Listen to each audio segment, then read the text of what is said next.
একটি গ্রামে বাস করত দুইজন লোক। একজন ছিল খুবই সৎ এবং আরেকজন ছিল অসৎ। সৎ লোকটার নাম ছিল রমেশ এবং অসৎ লোকটির নাম ছিল মহেশ। শোন মহেশ, আমরা না চাঁদপুর অনেকদিন যাই না, কি বলিস আজকে যাবি চাঁদপুরে? মনটা বড্ড টানতেছে চাঁদপুরে যাওয়ার জন্য, কতদিন পিসিমাকে দেখি না। চল চাঁদপুর যে দুইজন ঘুরে আসি। ঠিক বলেছিস রমেশ, কিন্তু আজকে তো আমি যেতে পারবো না, তোরই যাওয়া লাগবে। তুই আজকে যা, আমি অন্য একদিন সময় করে ঠিকই চলে যাব। তোর যেহেতু কাজ আছে তাহলে তার কথা বলে লাভ নেই। পিসিমাকে তাহলে আমি আজ যাই, দেখে আসি। তবে পিসিমা আমাকে কিছু জিজ্ঞাসা করলে আমি অবশ্যই তোর কথা বলবো যে তুই আসতে পারিসনি। আচ্ছা তাহলে তুই তোর কাজ কর, আমি আজকে যাই, পিসিমার কাছে যাই, বেরিয়ে আসি। তবে একটু তাড়াতাড়ি যেতে হবে আমার, না হলে ওই রাস্তাটা তো অতটা ভালো না, সকাল সকালে যেতে হবে। দুজনের কাছে চলে গেল। রমেশ গেল তার পিসিমাকে দেখতে। অনেক দূর রাস্তা পেরিয়ে জঙ্গলের মধ্য দিয়ে মাঝপথেই তার সঙ্গে দেখা হলো এক অসহায় লোকের সাথে। বাবা, আমাকে একটু সাহায্য করবে? এই রাস্তা থেকে কত লোক কিনা গেল, সবাই দেখলো আমার কষ্টের অবস্থা, তবে কেউ আমাকে সাহায্যের জন্য এগিয়ে আসলো না। বাবা, আমাকে একটু তুমি সাহায্য করবে? এই কাঠটি আমার মাথার উপরে উঠিয়ে দিতে পারবে বাবা? অবশ্যই চাচা, তবে আপনি এখানে কি করছেন? দাঁড়ান, আমি এখনই আপনার মাথার উপরে এই কাঠটি উঠিয়ে দিচ্ছি। কাঠটি উঠিয়ে দিয়ে রমেশ চলল তার পিসিমার বাড়ি এবং লোকটি গেল তার গন্তব্যে। সকাল গড়িয়ে সন্ধ্যা নেমে এলো। রমেশ জঙ্গলের পথ দিয়ে যাওয়ার পথে দেখতে পেল একটি শেয়াল একটি কাঠের নিচে চাপা পড়ে আছে। এ কি, এ তো দেখছি একটা শিয়াল মামা কাঠের নিচে পড়ে আছে। সম্ভবত সে অজ্ঞান হয়ে গেছে। যাই, আমি এই কাঠটা উঠিয়ে দিয়ে তাকে উদ্ধার করি। রমেশ তা দেখে তার শরীরের উপর দিয়ে কাঠটি উঠিয়ে দিল। ভাই, আপনি আমাকে বাঁচিয়েছেন, আপনি না আসলে আমি হয়তো মরেই যেতাম।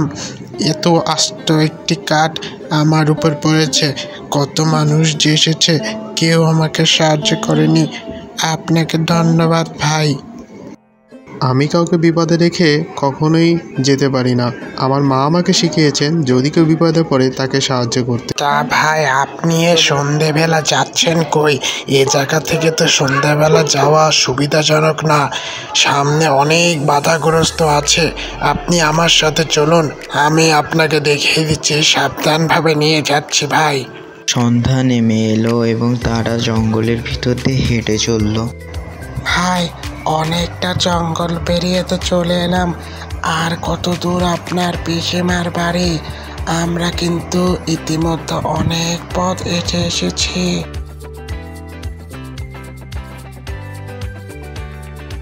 এই তো শিয়াল মামা, আর অল্প কিছুক্ষণের মধ্যেই আমি আমার পিসিমার বাড়ি চলে যাব। আর একটু হাঁটলেই হচ্ছে। জানি আপনার অনেক কষ্ট হচ্ছে। না ভাই, আমার কিসের কষ্ট?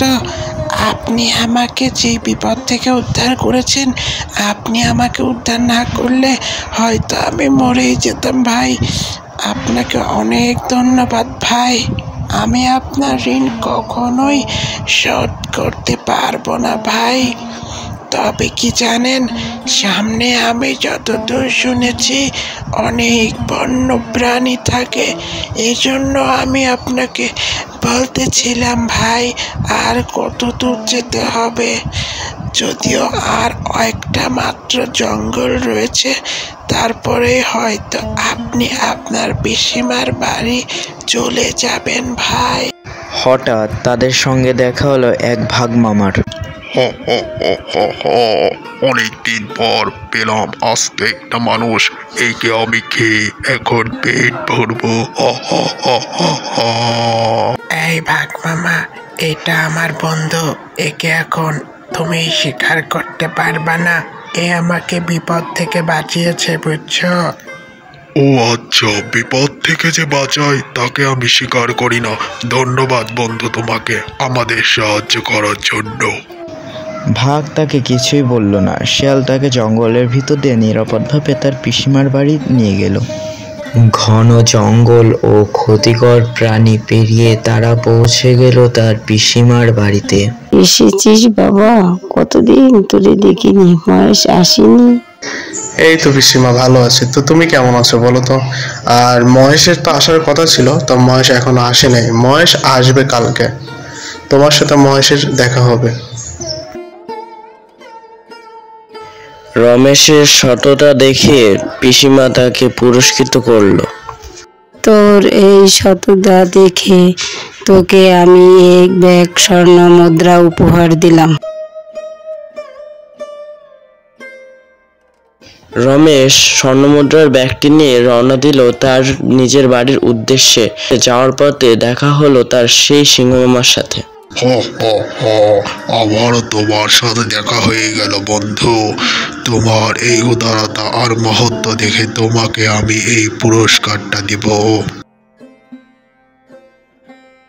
পথে যেতে যেতে তার সাথে দেখা হলো সেই শেয়াল মামার সাথে। সে দেখলো শেয়াল মামা তার দিকে এগিয়ে আসছে। তোমার এই সততা দেখে তোমার জন্য আমি উপহার এনেছি বন্ধু।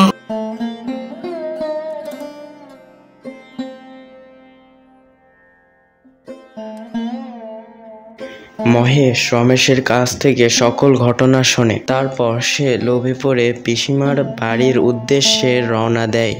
পথে তার সাথে দেখা হয় সেই বৃদ্ধ লোকটার।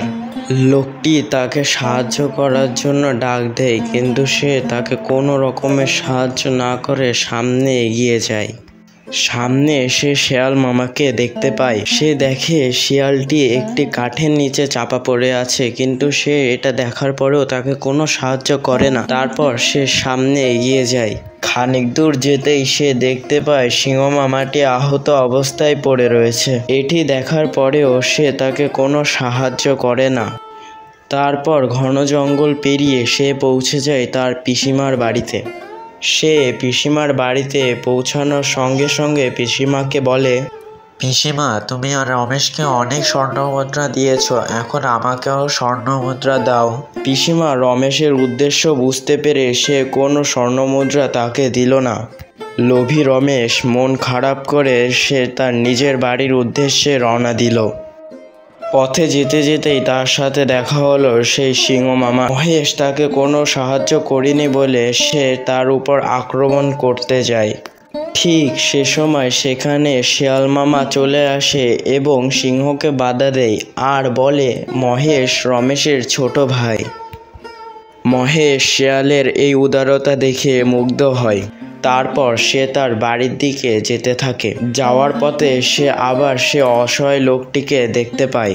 মহেশের কাছ থেকে সকল ঘটনা শোনার পরে সেই লোকটি তাকে বলে, লোভে পাপ, পাপে মৃত্যু। লোভ সবসময় একটি মানুষকে ধ্বংসের দিকে ঠেলে দেয়, আর উদারতা মানুষকে সামনে এগিয়ে যেতে সহায়তা করে।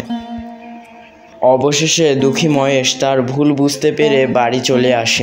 বাড়ি ফেরার পথে তার দেখা হলো মহেশের সাথে। মহেশের মুখ থেকে সকল ঘটনা শোনার পর রমেশের অনেক খারাপ লাগে। তাই রমেশ তার পুরস্কারের অংশ থেকে এক ঝুলি স্বর্ণমুদ্রা মহেশকে দিয়ে দেয়। এটি দেখে সে বুঝতে পারে উদারতা কতটা মহৎ জিনিস।